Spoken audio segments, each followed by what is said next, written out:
이 시간 우리에게 주신 하나님의 말씀은 요한일서 4장 7절에서 11절까지의 말씀이 되겠습니다. 요한일서 4장 7절에서 11절까지의 말씀 한 절씩 교독하시고 마지막 절은 합독하도록 하겠습니다. 사랑하는 자들아, 우리가 서로 사랑하자. 사랑은 하나님께 속한 것이니 사랑하는 자마다 하나님으로부터 나서 하나님을 알고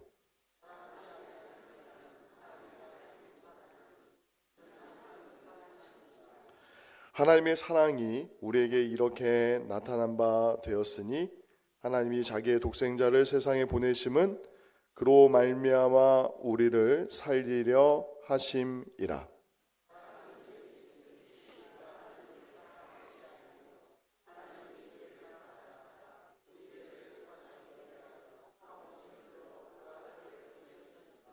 함께 읽겠습니다. 사랑하는 자들아, 하나님이 이같이 우리를 사랑하셨은즉 우리도 서로 사랑하는 것이 마땅하도다. 아멘. 우리 옆에 분들과 한번 이렇게 인사하겠습니다. 우리는 그리스도의 몸입니다.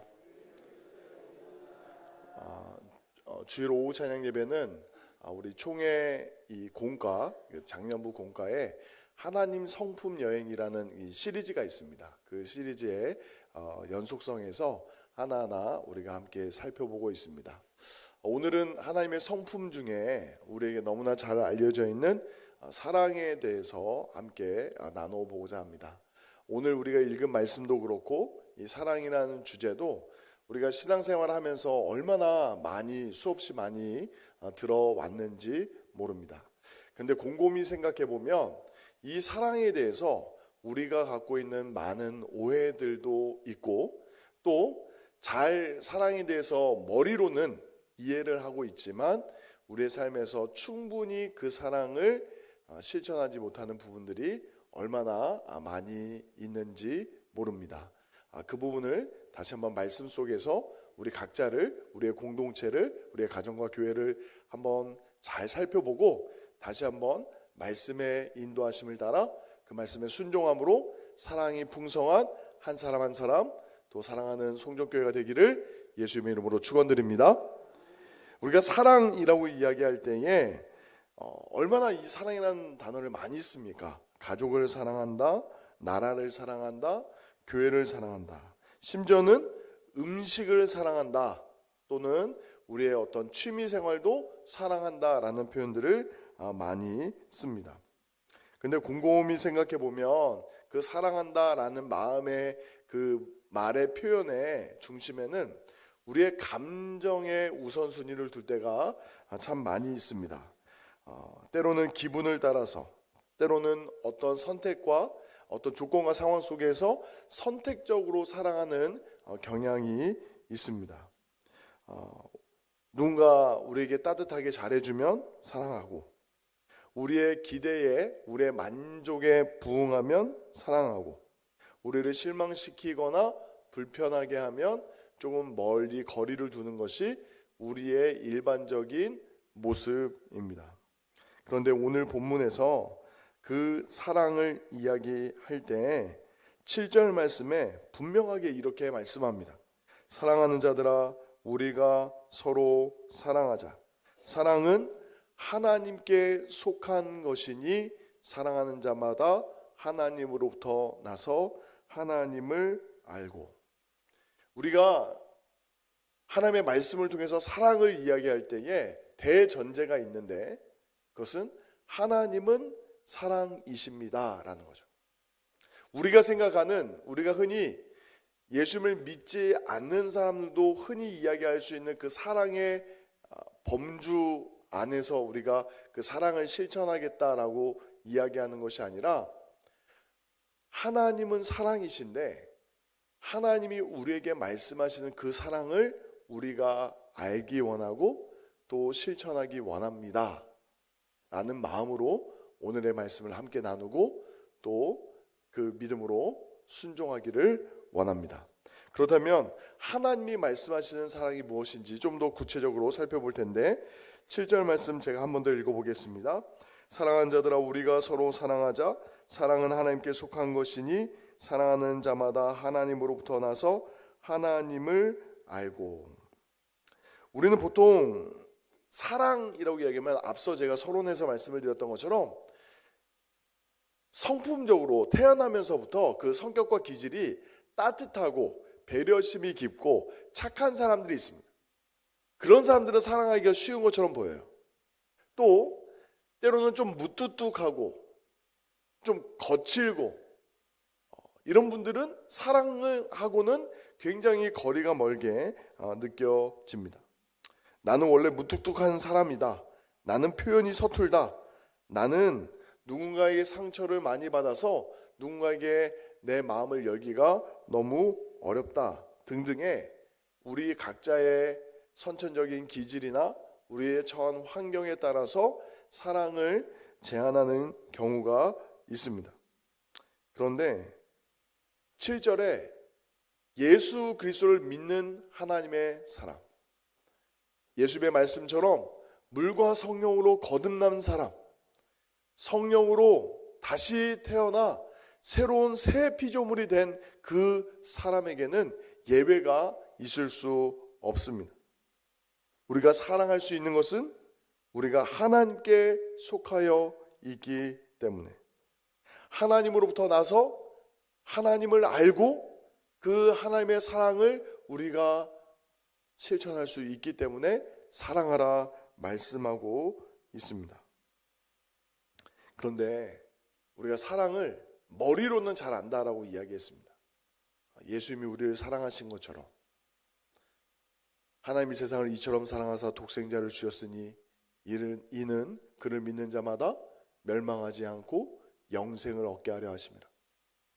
우리가 정말 예수님께서 우리를 사랑하신 것처럼 우리는 사랑해야 됩니다 라는 내용을 너무나 잘 알고 있고, 교회에서 누군가를 만나면 사랑합니다라는 이야기를 세상에서는 한 번도 듣기 어려운데 교회에서는 얼마나 많이 사용하는지 모릅니다.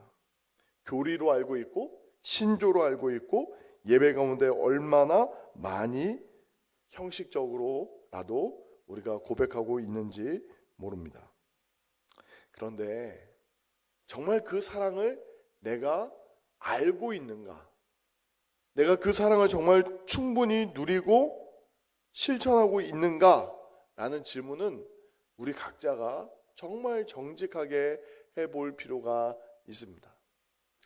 다른 사람이 일반적으로 느끼기도 해요. 정말 저분이 하나님을 사랑하고 우리 성도님들 한 사람 한 사람을 사랑하는지 느껴지는 분들도 있습니다.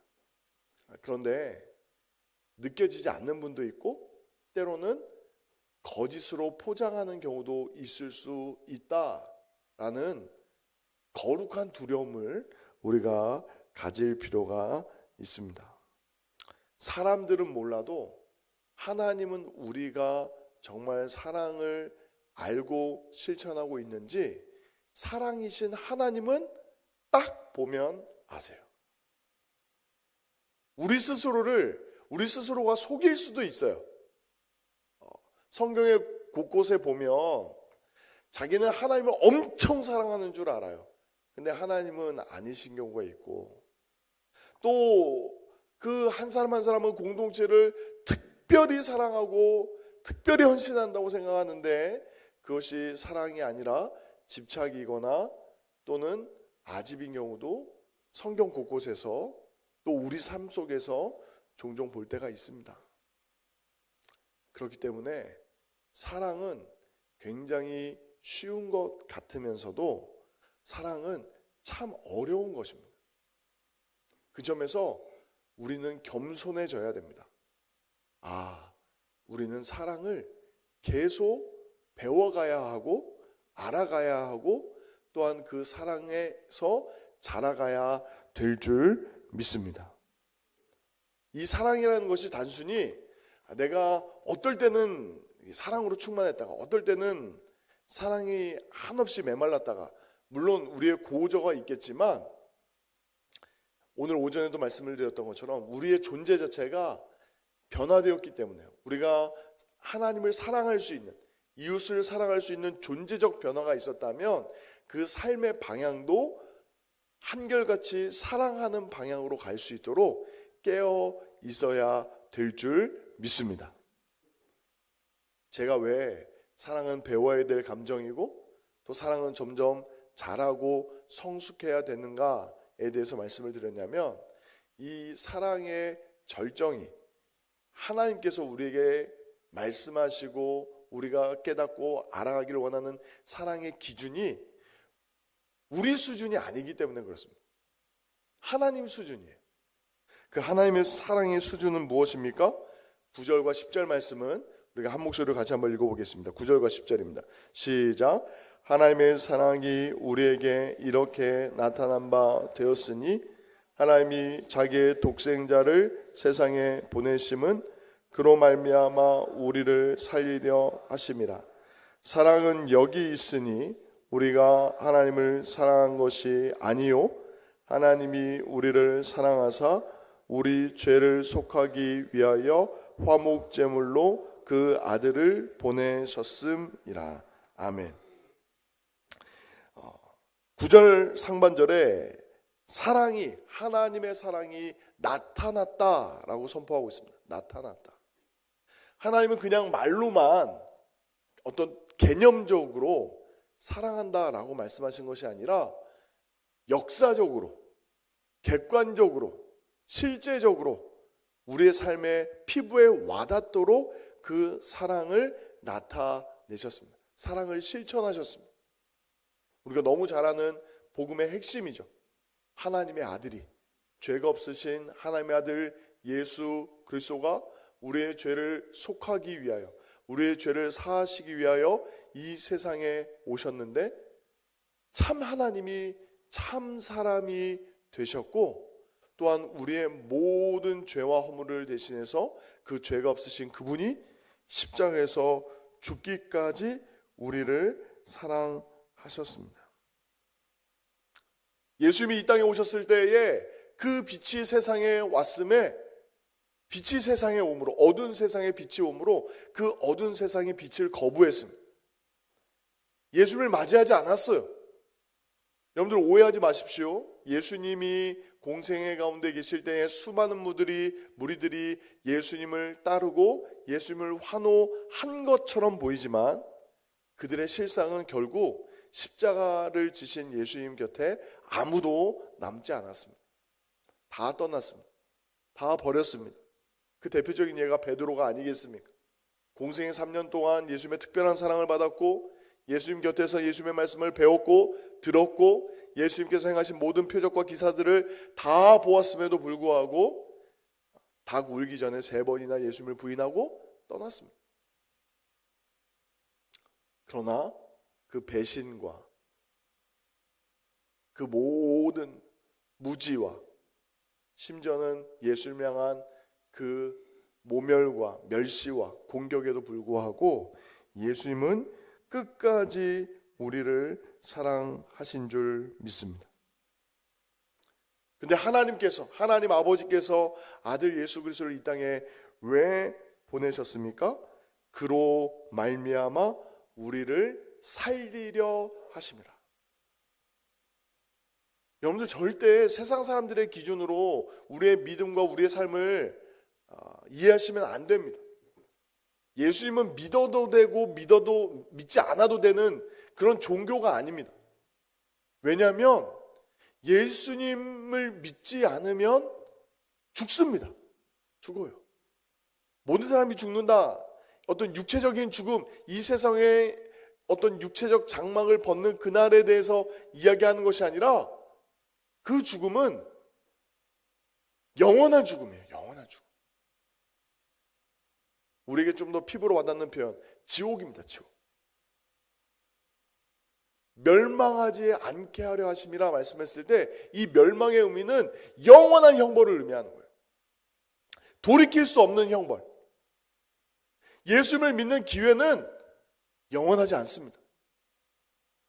우리가 언제 어떻게 개인적 종말을 맞이할지 모를진데 예수님을 믿는 것은 예수님 앞에 나와 회개하고 그 십자가의 보혈의 은혜를 받는 것은 결코 미룰 수 있는 일이 아닙니다. 최근에 그 추석에 개봉했던 추석이 아니라 설날에 개봉했던 어떤 영화가 이제 800만 명을 넘게 그 누적 관계 수가 넘었다고 하는데, 그런 아주 좋은 영화가 있는데 내가 다음에 보지, 계속 인기가 있을 테니 내가 지금 당장은 시간이 없으니까 다음에 봐도 되겠지 라고 생각하는 게 예수 믿는 게 아니라고요. 절박한 심정으로.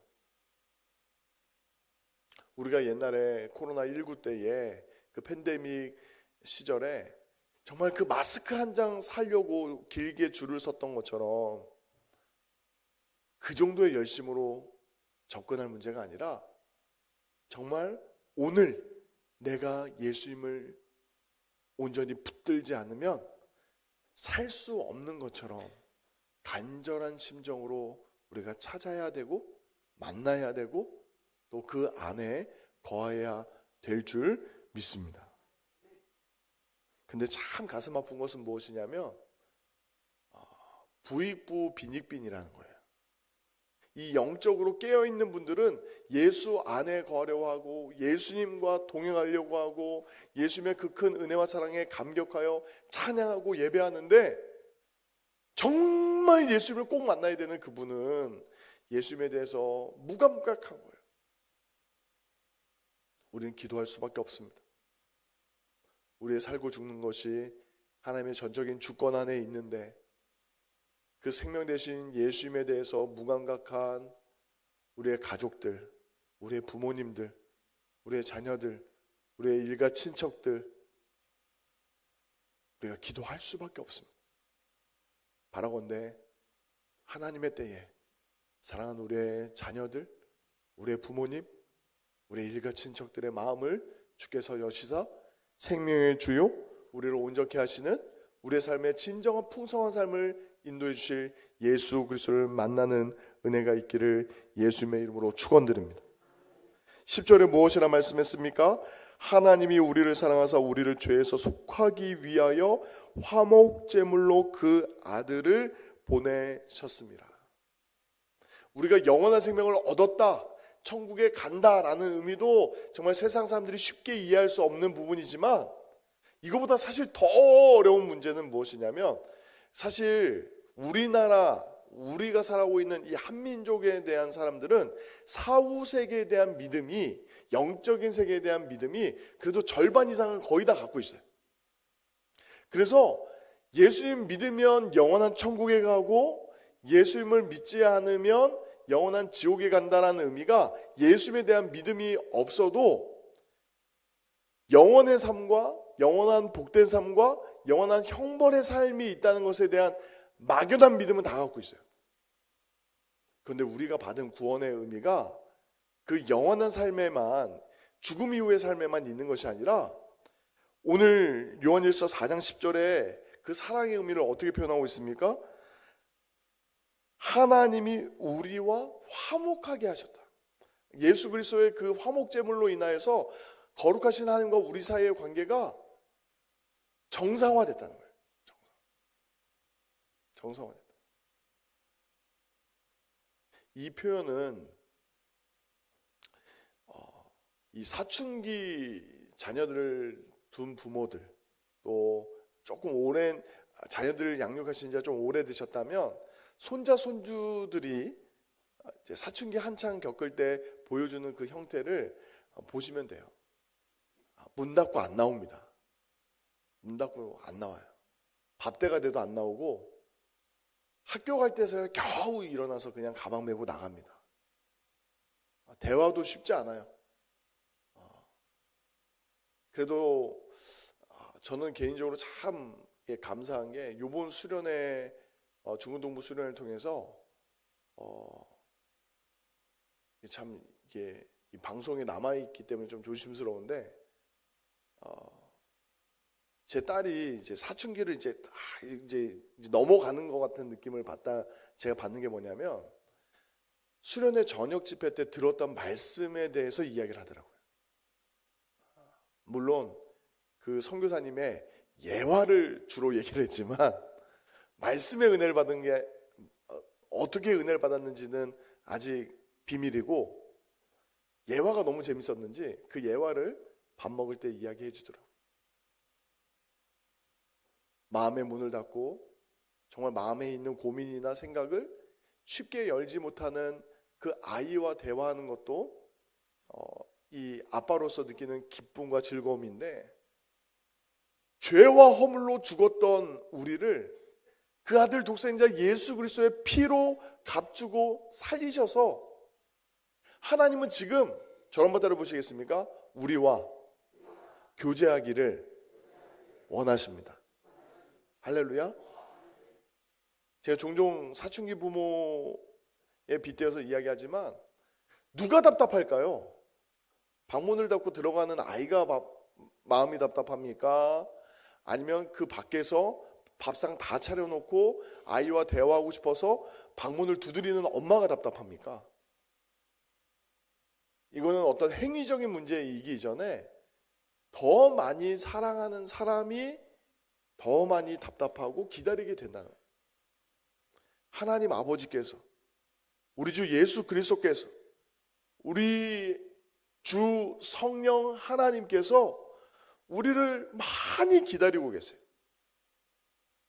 근데 우리는 얼마나 분주한지, 하나님이 우리를 사랑하시는지, 우리를 얼마나 기다리시는지 깨닫지도 못하고 일상에 묻혀서 살아갈 때가 얼마나 많습니다. 근데 하나님이 우리를 그토록 사랑하시고 우리를 기다리시고 우리를 찾아오시고 우리를 만나주시고 우리와 동행하신다 말씀하십니다. 그 은혜 안에 거하는 저와 여러분이 되시기를 예수님의 이름으로 축원드립니다. 그런데 이 모든 사랑의 절정을 우리가 한마디로 얘기하면 하나님의 사랑이 정말 이렇게 나타났습니다 라고 우리가 이야기할 수 있는 것은 예수님의 십자가를 통해서 우리는 하나님의 그 사랑과 그 풍성한 은혜를 맛보았고 경험했습니다 라는 거죠. 그런데 이야기가 여기서 멈추지 않고 11절로 이어집니다. 11절 말씀 우리 같이 한번 읽어보겠습니다. 시작. 사랑하는 자들아, 하나님이 우리를 사랑하셨은즉 우리도 서로 사랑하는 것이 마땅하도다. 아멘. 여기서 우리가 정말 가볍게 넘길 수 없는 한 단어가 있는데 이같이입니다. 이같이. 이와 같이. 이같이. 우리가 사랑을 실천할 때, 우리가 가정 안에서, 교회 안에서 우리의 어떤 전도 대상자를 사랑할 때 사랑을 어디까지 해야 되는가 라고 질문하신다면, 저는 제가 그렇게 다 살지 못해도 하나님의 말씀을 증거하고 대언한 사람 입장에서 말씀을 있는 그대로 말씀드릴 수밖에 없는데, 저도 끝없이 노력해야 된다는 입장에서 들어주시기 바랍니다. 예수님이 십자가에서 우리를 위하여 생명을 내어주시기까지 사랑하신 것처럼 우리도 사랑해야 됩니다. 제가 이 말씀을 준비하면서 굉장히 충격적인 글을 하나 읽었어요. 여러분 보통 한국교회 초기에 최초의 선교사를 누구라고 알고 계시나요? 한국교회사를 다 아실 텐데, 우리가 흔히 이야기하는 아펜젤러와 언더우드 선교사를 이렇게 이야기를 합니다. 아펜젤러는 감리교 선교사고 언더우드는 이제 장로교 선교사죠. 그런데 이제 한국교회의 역사를 조금 더 넓은 시야에서 본다면 그보다 앞선 선각자들이 있습니다. 예를 들면 저 중국 만주 지역에서 성경 번역 사역을 했던 이제 존 로스 선교사님이 계셨고, 이제 스코틀랜드 출신의 영국 선교사님이죠. 그리고 또 우리가 광해원으로 알고 있는 그 한국 최초의 의료기관에서 사역했던 의료 선교사 알렌 선교사님이 아펜젤러나 언더우드 선교사님보다 먼저 왔습니다. 근데 우리는 보통 한국 장로교회의 어떤 선교 역사 가운데 대표적으로 그 시작을 언더우드 선교사님으로 우리가 알고 있죠. 근데 제가 이 설교를 준비하면서 굉장히 이제 충격을 받았던 건 뭐냐면, 언더우드 선교사님을 경험했던 우리나라의 어떤 성각자 중에 윤치호 선생님이라는 분이 있습니다. 윤치호 선생님. 물론 이분이 일제 강점기 때에 이제 흔히 말하는 변절자라고 해서 친일 행적이 남아 있어서 이분을 이제 친일주의자, 반민족주의자라고 해서 굉장히 좀 심하게 표현한 매국노로 표현한 분들도 있지만 그분의 일생 전체를 한 80년 평생의 인생을 종합적으로 본다면 정말 나라를 사랑했던 분이고 우리 민족이 어떤 변화와 개혁을 위해서 정말 그 젊은 날을 헌신했던 시절도 우리가 인정해 줄 것을 인정해 줘야 되는 부분이 있습니다. 이게 좀 제가 나중에 시간이 된다면 한 번 더 정리해서 여러분들에게 말씀을 소개해 드릴 필요가 있는데 제가 왜 충격을 받았냐면 이 윤치호 선생님이 쓴 일기에 언더우드 선교사님과의 일화가 여러 차례 언급이 되고 있어요. 우리가 생각할 때 그 130여 년 전에 이 땅 가운데 복음을 들고 전 세계에 알려지지 않은 그 미지의 땅 조선이라는 곳에 와서 복음을 전하러 오신 것만으로도 참 대단한 것인데 우리는 보통 언더우드 선교사님 하면 굉장히 좀 이런 표현 그렇지만 우리 개신교에서는 잘 쓰지 않는 표현이지만 거의 성자 수준으로 생각하잖아요. 굉장히 거룩한 분, 깨끗한 분, 우리 조선이라는 민족을 끝없이 사랑한 분으로 이해를 하잖아요. 그런데 그게 아니더라고요. 감춰진 그림자가 있더라고요. 윤치호 선생님이 그 당시에 미국 유학파였습니다.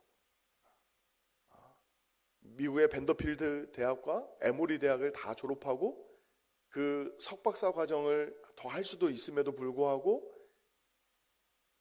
이 허물어져가는 이 민족을 살리고자 다시 고국으로 돌아온 분인데 그 120, 30년 전에 영어를 굉장히 유창하게 잘하는 분이었어요. 그런데 언더우드 선교사님한테 인종차별을 당한 거예요. 인종차별. 좀 요즘 표현으로 얘기하면 인사도 제대로 받지 못하면서 자기를 홀대한 것을 경험했다는 거예요. 그러니까 언더우드 선교사님과 그 부인 여사께서 사모님이 윤치호 선생님을 참 미개한 종족, 미개한 민족, 동양인 그냥 취급을 한 것을 여러 차례 느꼈고 그것을 일기에 남겨놨더라. 근데 그 충격적인 일기의 한 구절이 뭐냐면 어떻게 성경을 가르치면서 성경에 있는 대로 행하지 않는가 그것을 기록하고 있더라. 정말 하나님의 말씀인 성경을 전하기 위해서 이 땅에 왔다고는 하는데 왜 삶 속에서 사람을 그렇게 무시할 수 있느냐라고 글을 남겨놓았더라고요. 너무 충격적이지 않습니까? 그런데 그 언더우드 선교사님이 받았던 비난이나 평가를 우리가 받고 있습니다. 우리가 받고 있어요. 이 땅에 한국교회가 들어온 지가 이제 130여 년이 됐는데 많은 사람들이 교회에 대한 기대치를 아직 저버리지 않았습니다. 세상 사람들이 성경의 곳곳에 있는 내용들을 다 알지 못해도 예수님의 십자가 복음은 한 번쯤은 들어보았고 하나님은 사랑이시라라는 구절은 우리나라 곳곳에 다 적혀 있으며 적어도 예수님을 믿는 사람, 교회를 다니는 사람은 사랑하는 사람이어야 된다라는 기대와 믿음을 가지고 있습니다.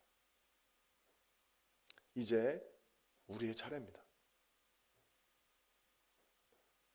저 100여 년 전에 기록된 일기에만 그 선교사님의 민낯이 기록되고 있는 것이 아니라 우리의 매일매일의 일상 속에 많은 사람들의 인상과 뇌리 속에 그 눈빛과 귀와 마음에 최세호라는 사람은 어떻게 기록되고 있는가?